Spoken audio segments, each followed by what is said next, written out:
बुद्ध भगवान एक गांव में उपदेश दे रहे थे। उन्होंने कहा कि हर किसी को धरती माता की तरह सहनशील तथा क्षमाशील होना चाहिए। क्रोध ऐसी आग है जिसमें क्रोध करने वाला दूसरों को जलाएगा तथा खुद भी जल जाएगा। सभा में सभी शांति से बुद्ध की वाणी सुन रहे थे, लेकिन वहां स्वभाव से ही अतिक्रोधी एक ऐसा व्यक्ति भी बैठा हुआ था जिसे ये सारी बातें बेतुकी लग रही थी। वह कुछ देर ये सब सुनता रहा, फिर अचानक ही आग बबूला होकर बोलने लगा, तुम पाखंडी हो। बड़ी बड़ी बातें करना यही तुम्हारा काम है। तुम लोगों को भ्रमित कर रहे हो। तुम्हारी ये बातें आज के समय में कोई मायने नहीं रखती। ऐसे कई कटु वचनों सुनकर भी बुद्ध शांत रहे। अपनी बातों से ना तो वह दुखी हुए, ना ही कोई प्रतिक्रिया की। यह देखकर वह व्यक्ति और भी क्रोधित हो गया और उसने बुद्ध के मुंह पर थूककर वहां से चला गया। अगले दिन जब उस व्यक्ति का क्रोध शांत हुआ तो उसे अपने बुरे व्यवहार के कारण पछतावे की आग में जलने लगा और वह उन्हें ढूंढते हुए उसी स्थान पर पहुंचा। पर बुद्ध कहाँ मिलते, वह तो अपने शिष्यों के साथ पास वाले एक अन्य गांव निकल चुके थे।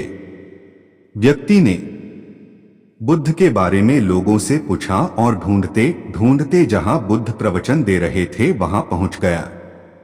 उन्हें देखते ही वह उनके चरणों में गिर पड़ा और बोला, मुझे क्षमा कीजिए प्रभु। बुद्ध ने पूछा, कौन हो भाई? तुम्हें क्या हुआ है? क्यों क्षमा मांग रहे हो? उसने कहा, क्या आप भूल गए?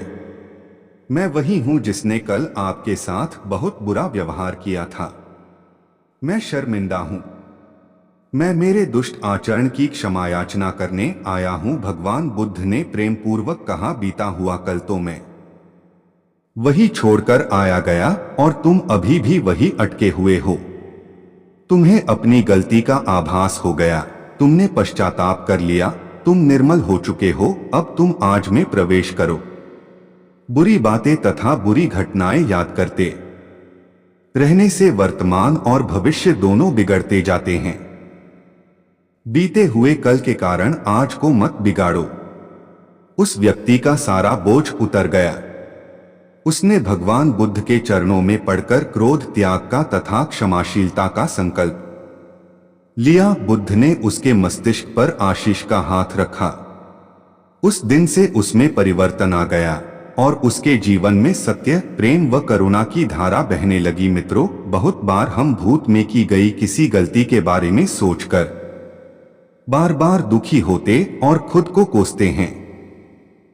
हमें ऐसा कभी नहीं करना चाहिए। गलती का बोध हो जाने पर हमें उसे कभी ना दोहराने का संकल्प लेना चाहिए और एक नई ऊर्जा के साथ वर्तमान को सुदृढ़ बनाना